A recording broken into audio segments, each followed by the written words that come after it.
प्रिय दर्शकों, नमस्कार। आज मैं आपको मांदी और गुलिक से जुड़ी कुछ महत्वपूर्ण जानकारी देने वाला हूं।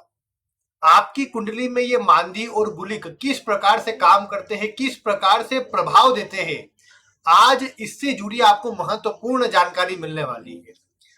देखा जाए तो बहुत सी वीडियो में मैंने भी ये बात देखी कि गुलिक और मांदी को एक जैसा मान लिया जाता है या एक जैसा कहा जाता है, क्योंकि पूर्व के कुछ आप जब ग्रंथ पढ़ेंगे या ज्योतिष से जुड़े कुछ किताबों का अवलोकन करेंगे तो वहां पर आप एक बात पाएंगे कि आप इस बात को देख पाएंगे कि कई जगह पर मांदी और गुलिक को एक कहा गया है, लेकिन दोनों को निकालने का तरीका अलग अलग बताया गया है।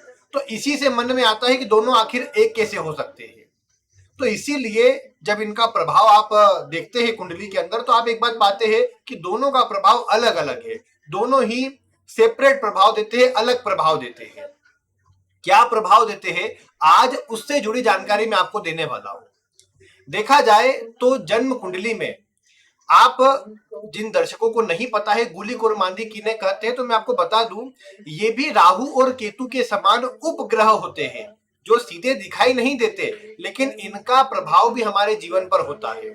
और सिर्फ मांदी और गुलिक दो नहीं है, ऐसे बहुत से हैं। धूम केतु है, चाप है, काल है, यम घंटक है, और भी अलग अलग इसमें होते हैं। अब इनका प्रभाव कैसा पड़ता है, क्या पड़ता है, वो सब वैसे तो बृहद पाराशर होरा शास्त्र में सभी ग्रहों के बारे में लिखा हुआ है। हालांकि उनकी कैलकुलेशन नहीं दी है, कुछ में दी होंगी, कुछ में नहीं है। तो फिर भी मैं आपको बता रहा हूं आसानी से आपको कैसे देखना है कि किसका प्रभाव कैसा होगा। मैं आज आपको गुलिक और मांदी की जानकारी दे रहा हूं, बाकियों की जानकारी आपको भविष्य में कभी प्रदान करूंगा, जिसे आप अपनी कुंडली में अन्य की कुंडली में मिलाकर उसका प्रभाव अवश्य से देख सकते हैं। सबसे पहले गुलिक के बारे में अगर आपको नहीं पता है तो मैं आपको बता दूं कि जब रावण ने सभी ग्रहों को बंदी बना लिया था उसके पुत्र के जन्म के लिए, कि सभी ग्रह एक विशिष्ट स्थिति में आ जाए, एक विशेष योग में आ जाए जिससे उसका पुत्र अमर रहे, उसके लिए जब रावण ने सभी ग्रहों को एकत्रित किया था, तो उनमें से केवल शनि ने, जहां पर सभी ग्रहों को रखना चाहता था, उसमें से शनि ने केवल परिवर्तन कर लिया था। और बाद में क्रोधित होकर के रावण ने शनि की एक टांग को तोड़ दिया था, और इस कारण से शनि की जो रफ्तार है, शनि की जो गति है, वो धीमी हो गई, या शनि को फिर लंगड़ा ग्रह, यानी जो लंगड़े व्यक्ति होते हैं उनको दर्शाने वाला ग्रह, वहां पर शनि को फिर कहने लग गए। अब जो शनि की जो वहां से पैर को तोड़ा गया था, तो वहीं से जो उत्पन्न हुआ उसका नाम था गुलिक। और गुलिक शनि का सबसे ज्यादा ऐसा भाग था, ऐसी स्थिति थी जो सबसे ज्यादा पापक है, सबसे ज्यादा क्रूर है और सबसे ज्यादा तेज है। शनि ने अपने 8वें अंश को निकालकर एक ऐसा भाग बनाया जो शनि स्वयं काम नहीं कर सकता, वो सारे काम गुलिक करता है। जैसे आप जानते हैं शनि सबसे धीमा ग्रह है, लेकिन इसके ठीक उल्टा गुलिक सबसे तेज ग्रह है, सबसे तेजी से प्रभाव देने वाला है। लेकिन शनि में भी फिर भी आप देखते हैं कि जो पापक प्रभाव है वो कम है, लेकिन गुलिक में सर्वाधिक पापक प्रभाव है, सबसे ज्यादा क्रूर प्रभाव है। और एक बात आप विचार कीजिए, आपकी कुंडली के अंदर गुलिक जहां भी होगा उस भाव में बहुत अधिक तेजी ले आएगा, उस भाव से जुड़े प्रभाव को बहुत जल्दी जल्दी देने वाला बना देगा। इसके अलावा जिन ग्रहों के साथ गुलिक होगा उनके प्रभाव में बहुत अधिक आपको तेजी देखने को मिलेगी। तो ये तो गुलिक का प्रभाव हुआ। अब आपको ये देखना है कि कहां से देखें, किस सॉफ्टवेयर में देखें जहां पर हमको गुलिक और मांदी लिखे हुए मिलेंगे, वो मैं आगे बताता हूं। लेकिन गुलिक की बात आप समझे, गुलिक सबसे तेज है, शनि के 8वें भाग से निकला हुआ है, इसे शनि का पुत्र आप कह सकते हैं। कुछ लोग मांदी को शनि का पुत्र कहते हैं, जो बिल्कुल गलत है। मांदी से शनि का कोई संबंध नहीं, क्योंकि मांदी निकालने की जो कैलकुलेशन है वो अन्य जो 6 ग्रह बचे हैं, सूर्य से लेकर शुक्र तक, उन सभी ग्रहों का कुछ कुछ अंश निकाल करके मांदी निकलता है। हिंदी में कुछ जगहों पर परिवेश लिखा हुआ मिल जाएगा, इंग्लिश में मांदी या एमडी आपको लिखा हुआ मिलेगा।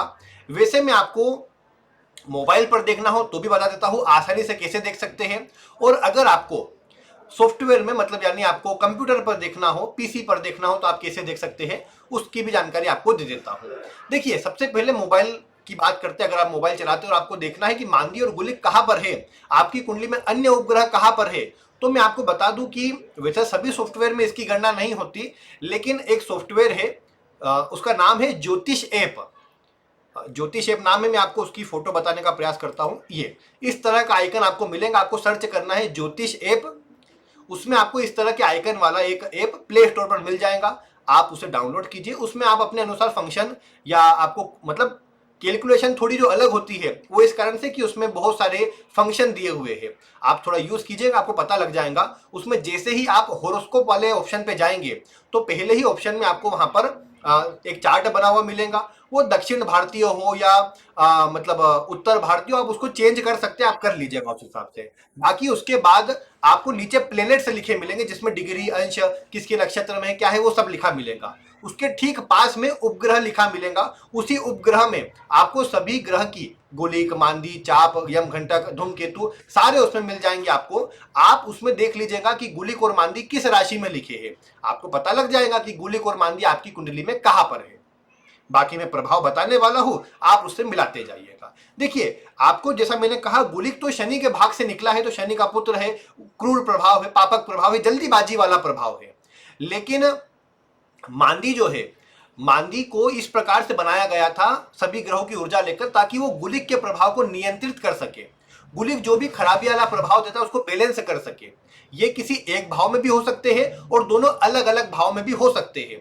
लेकिन जहां भी रहेगा मांदी, वो किसी भी प्रकार से शनि के प्रभाव को शुभ करना चाहेगा, माफ कीजिएगा, गुलिक के प्रभाव को शुभ करने का कार्य करेगा। और वैसे भी मांदी जहां होता है उसके प्रभाव सकारात्मक देखने को मिलते हैं।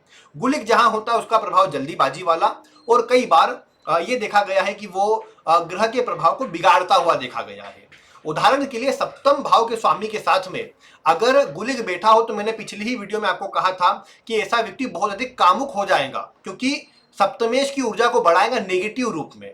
तो सप्तम भाव आप जानते हैं कि सेक्सुअल एनर्जी के लिए सप्तम भाव को देखा जाता है, और वहां पर गुलिक बैठ जाने के कारण वो उस एनर्जी को बढ़ाने का काम करेगा, वो गलत दिशा में व्यक्ति को ले जाने का काम करेगा। इसके बाद लग्न में हो तो व्यक्ति का स्वयं का स्वभाव जो रहे, प्रवृत्ति जो रहे, वो बहुत ऐसी देखने को मिले कि आप ये देखेंगे कि कहीं ना कहीं व्यक्ति स्वयं जल्दीबाजी में काम करे, अच्छा बुरा जो भी हो जल्दीबाजी में स्वयं काम करे। अगर गुलिक लग्न में हो तो आप ये देख पाएंगे, लग्नेश के साथ में हो तो ये देख पाएंगे। दूसरे भाव के स्वामी के साथ में अगर आप देखते हैं कि गुलिक हो, तो व्यक्ति की वाणी बहुत तेज हो जाएंगी, व्यक्ति जल्दीबाजी में बोलेगा। या आप ये देख सकते हैं कि दूसरे भाव से विचार करने वाली, भोजन जल्दी जल्दी करेगा या बोलेगा जल्दी जल्दी, इस तरह की बातों का आप विचार कर सकते हैं। तीसरा भाव जो है व्यक्ति के सोचने का होता है, कम्युनिकेशन का तीसरा भाव भी है, बुध विशेषकर है। तो व्यक्ति अगर बुध के साथ में मान लीजिए गुलिक बैठा हुआ है, तो व्यक्ति बहुत अधिक जल्दी जल्दी बोलने का काम करे, बुध में भी ये बात आ जाएंगी। तीसरे भाव में व्यक्ति मतलब वाहन चलाने के लिए चतुर्थ भाव और तीसरा दोनों लिया जाएगा, तो वाहन बहुत तेजी से चलाएगा। और तीसरे भाव में निर्णय भी, हालांकि बहुत जल्दी जल्दी निर्णय ले लेगा व्यक्ति, ये भी देखा जा सकता है। चौथे भाव में भी हो तो वाहन बहुत तेजी से चलाएगा, मतलब चलाएगा नहीं उड़ाएगा, ये बोल सकते हैं। चतुर्थ के स्वामी के साथ में हो या चतुर्थ भाव में अगर गुलिक हो तो आप ये देख पाएंगे। अगर पंचम भाव में हो तो व्यक्ति पढ़ाई बहुत जल्दी जल्दी करेगा या जल्दी सब सीख जाएगा, अगर पॉजिटिव रूप में हुआ तो। नेगेटिव रूप में हुआ तो वो खराब प्रभाव देगा। पंचमेश के साथ में हुआ तो व्यक्ति टालेगा या फिर शिक्षा जल्दी जल्दी करके खत्म करना चाहेगा, ये बात आप देखेंगे। छठे में हो तो वही रोग, शत्रु, ऋण आदि जो चीजें रहे उनका निर्णय जल्दी जल्दी लेगा, रिस्क लेने से कभी नहीं डरेगा, बहुत जल्दी रिस्क ले लेगा, उसके कारण कई बार परेशान भी होगा, ये आप देख पाएंगे। सप्तम का बताया, सप्तमेश के साथ में जैसा बताया था वही, व्यक्ति कामुक बहुत हो जाएगा, जल्दी दूसरों पर विश्वास कर लेगा, इत्यादि बातें। अष्टम में होगा तो भी यहाँ पर देखने को मिलेगा कि व्यक्ति गलत निर्णय बहुत जल्दी जल्दी लेने लग जाएगा, व्यक्ति जल्दीबाजी में गलत निर्णय लेकर काम करेगा। कई बार जल्दीबाजी में किए काम से ही व्यक्ति को चोट चपेट एक्सीडेंट का प्रभाव देखने को मिलेगा। कई ऐसे स्थान पर इन्वेस्ट कर देगा जहां पर व्यक्ति को नुकसान हो बड़ी मात्रा में, आकस्मिक लाभ के चक्कर में खुद का नुकसान करवा बैठेगा। नवम में हो तो व्यक्ति धार्मिक कार्य बहुत जल्दी जल्दी कर देगा या पूजा पाठ बहुत जल्दी करके निपटाना चाहेगा। पिता से तालमेल कमजोर हो जाए, पिता के हेल्थ में कमजोरी देखने को मिले, ये सब संभव है। दशम में हो तो खुद का कार्य कर्म जो रहे उसको जल्दी जल्दी पूरा करना चाहे, करियर में काम जल्दी जल्दी पूरा निपटा करके जाना चाहे, वो आप देख पाएंगे। एकादश भाव में हो तो लाभ कमाने के लिए व्यक्ति एक से अधिक प्रयास करे, एक से अधिक मार्ग से कमाना चाहे, व्यक्ति की इच्छा खत्म ना हो लाभ कमाने की, और जितना जल्दी हो किसी प्रकार से व्यक्ति लाभ कमाना चाहे, ये आप देख पाएंगे। 12वें भाव में हो तो व्यक्ति खर्च बहुत जल्दी जल्दी करे, खर्च पर नियंत्रण ना रखें और ये देखने को मिले कि व्यक्ति मतलब बिना सोचे विचारे खर्च कर दे, इन्वेस्ट कर दे, ये बातें यहाँ पर कही जाएंगी। तो ये गुलिक का प्रभाव हुआ। ठीक इसका उल्टा मांदी का प्रभाव होगा। मांदी जहां पर भी होगा उसके प्रभाव को मंद कर देगा, मतलब उस भाव का प्रभाव जल्दीबाजी में नहीं, धैर्य पूर्वक अच्छे प्रकार से देने का काम करेगा, शुभ प्रभाव देने का काम करेगा। आपकी कुंडली में जहां पर भी मांदी हो, जिस ग्रह के साथ में मांदी होगा, उसके प्रभाव को अच्छा करने का कार्य करेगा, उसके प्रभाव को शुभ करने का कार्य करेगा। गुलिक और मांदी को कुंडली के 11वें भाव में वैसे अच्छा माना गया है, क्योंकि 11वें भाव में दोनों के दोनों लाभ की ही स्थिति को अच्छा करते हैं, और लाभ की स्थिति अच्छी होगी तो व्यक्ति को कोई परेशानी नहीं आती, व्यक्ति उसमें अच्छा ही प्रभाव प्राप्त कर पाता है। आज के भौतिक युग में अगर व्यक्ति जल्दी जल्दी लाभ कमाए तो उसमें किसी को क्या हर्ज हो सकता है, तो वही बात यहाँ पर लागू होती है। तो ये आप मतलब मोबाइल के ऐप में, इस ऐप में देख सकते हैं, ज्योतिष ऐप यही नाम है उसका। अगर आपको अपने पीसी पर देखना हो तो आप जगन्नाथ होरा जब इस सॉफ्टवेयर को सर्च करेंगे, फ्री सॉफ्टवेयर है, सभी कुंडलियों पर आप लागू कर सकते हैं, सभी कुंडलियों पर आप देख सकते हैं, और आपको उसमें बहुत सारे ऑप्शन मिल जाएंगे, इतने ऑप्शन जो आपने सोचे भी ना हो, सारे ऑप्शन वहां पर आपको मिल जाएंगे। बस थोड़ी प्रैक्टिस लगेंगे, लेकिन आप उसको सीख जाएंगे तो आप उसे चला सकते हैं। जगन्नाथ होरा फ्री सॉफ्टवेयर है, और इसमें आपको मांदी गुलिका सबके नाम वही कुंडली में ही सामने नजर आ जाएंगे, आपको कुछ नए ऑप्शन नहीं करना पड़ेंगे। तो ये प्रभाव होता है गुलिक का। अब आप अपनी कुंडली को खोलिए, अपनी कुंडली में देखिए कहां पर मांदी है, कहां पर गुलिक है, आपको प्रभाव पता लग जाएगा। अब जैसे उदाहरण में किसी और का क्या दूं, आप अगर मेरा उदाहरण दे और आप सोचे कि कहां पर मतलब किसके साथ में या कहां पर गुलिक हो सकता है, तो आपने देखा होगा कि मैं बहुत जल्दी जल्दी बोलता हूं। तो सीधी सी बात है कि दूसरे भाव के स्वामी के साथ में या फिर बुध के साथ में, बुध वाणी है, क्योंकि दूसरे भाव के स्वामी के साथ में या बुध के साथ में गुलिक होना चाहिए, क्योंकि उसका प्रभाव जल्दी जल्दी तभी आ पाएगा। जब तक उसका प्रभाव नहीं आएगा तब तक ऐसा हो ही नहीं सकता कि जल्दी जल्दी बोले व्यक्ति। तो बिल्कुल आप अगर मेरी कुंडली भी देखेंगे तो उसमें गुलिक मतलब जो है वो बुध के साथ में है, और बुध ही दूसरे का स्वामी भी है, तो दोनों ही चीजें वहां लागू हो गई, इसलिए मैं जल्दी जल्दी बोलता हूँ। आप इस बात को समझ रहे होंगे आसानी से। उदाहरण भी मैंने अपना ही दे दिया, और कई वीडियो में कुछ दर्शक कहते हैं कि धीरे बोलिए। अब हालांकि वो मैं कोशिश करता हूं कि पेस को थोड़ा कम रखा जाए, लेकिन खैर हो जाता है। बाकी खैर जो मैंने आपको आज की जो वीडियो दी है इसे आप मिलाइए, अपने जीवन पर लागू करके देखिए, गुलिक और मांदी दोनों कैसे निकालना है, कहाँ देखना है, सब बता दिया मैंने आपको। कोई भी प्रश्न हो तो आप कमेंट कर दीजिए हालांकि, और कोई अपना क्या अनुभव है, अगर आप देखिए अलग अलग कुंडलियों में 4-5 कुंडली मिलाकर देखिए क्या प्रभाव मिलता है, फिर आप बताइए कैसा प्रभाव आपको मिल रहा है। बाकी आज की वीडियो में इतना ही। वीडियो देखने के लिए आपका बहुत बहुत धन्यवाद।